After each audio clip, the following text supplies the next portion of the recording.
70,000 বেতন, আর আমার কর্মচারী 8,000। এটা জাতি হিসাবে আমাদের লজ্জা হওয়া উচিত। তাদের ছেলে স্কুলে পড়াশোনা করে, আপনাদের ছেলে বলেও পড়ে, আপনাদেরও সাংসারিক আয় বা ব্যয়টা প্রায় সমান। কারণ এত বড় লম্বা স্ল্যাব কেন? আমার সভাপতি আমাকে বলছিল বসে বসে যে মহার্ঘ ভাতা সিস্টেম তো এখন নাই। এখন কি সিস্টেম? 5% ইনক্রিমেন্ট প্রতি বছর অটো সিস্টেমে। একজন সচিবের 5% কত হয়? 3,500। আর আপনার ইনক্রিমেন্ট কত হয়? 400 টাকা। আর ঘুষের স্ল্যাব কার খুব বেশি? একটা সচিব, আমাদের কাছে তথ্য আছে, একটা ফাইল সই করতে 5 কোটি টাকাও নেই। আর একটা কর্মচারী একটা ফাইল এখান থেকে আরেকটা সেকশন নিতে যাওয়ার পর নিয়ে যায়, যদি বকশিস চান আপনাকে ধমক দেবে, আর যদি উনি মানবিক হয় আপনাকে তো 100 টাকা দেবে। তাহলে এই ইনক্রিমেন্ট যে 5%, আমি তো মনে করি 1 থেকে 10 পর্যন্ত গ্রেড কোন ইনক্রিমেন্টের দরকার নেই।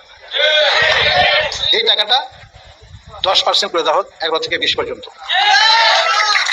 কারণ আমি মনে করি যে অফিসারদের অনেক সুযোগ সুবিধা আছে, তারা বিনা সুদে গাড়ি পায়, আবার প্রতি মাসে 50,000 টাকা পায়, আবার তারা পিওন ভাতা পায়,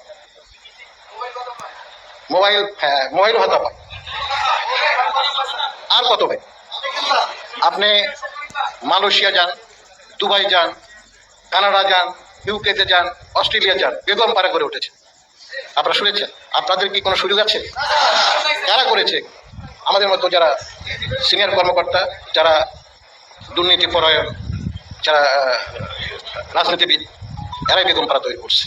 আর আমরা বেঁচে থাকার যে ন্যূনতম জিনিসটা, সেটাও আমাদের দিচ্ছে না। তাহলে আমরা এই সরকার যে বলে যে বিপ্লবী সরকার, কিসের বিপ্লবী সরকার? আজকে ওয়াটা একটা উদাহরণকে আপনারা দেখেছেন সোশ্যাল মিডিয়াতে। ওয়ার সাথে যারা মিটা লিডার 145 জন লোক নেওয়া হয়েছে। প্রতিটি চাকরির জন্য